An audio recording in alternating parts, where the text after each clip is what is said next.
C'est une rencontre aujourd'hui très importante parce que le Maroc est un phare d'innovation en Afrique autour des sujets, par exemple le plan solaire, le plan Maroc vert.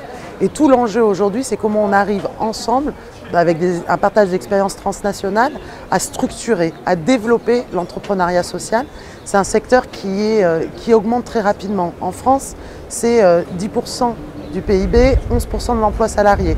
Au Maroc, en moins de 10 ans, vous avez multiplié par 10 le nombre de coopératives, près de 450 000 adhérents aujourd'hui. Donc tout l'enjeu, on est dans une phase un peu de développement massif, mais pour cela, il faut structurer le cadre. Et puis aussi ne pas avoir peur de faire des coalitions entre le privé et le public, justement pour que ce soit un secteur porteur d'innovation. Et pour moi, c'est ce qui me semble essentiel. Et je crois qu'on n'a pas, voilà, on doit réussir, on doit oser, on doit réussir, parce que la jeunesse africaine attend de l'espoir aussi en la matière. Et c'est quand même une économie qui a beaucoup de sens. Et pour moi, ça c'est important.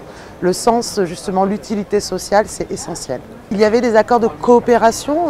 Emmanuel Macron, lorsqu'il était ministre de l'économie, et moi-même en tant que ministre de l'Emploi, il y a Martine Pinville, qui était secrétaire d'État, qui était venue ici, qui était allée à El Jadida, par exemple, pour soutenir la coopérative des entrepreneurs solidaires.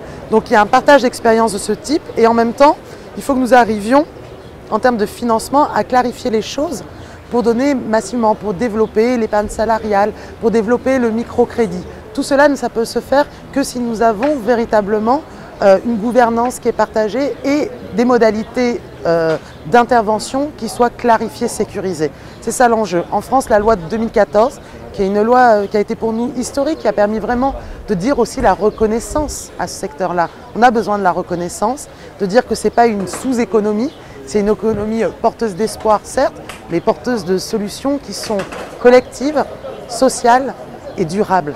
Durable, c'est essentiel.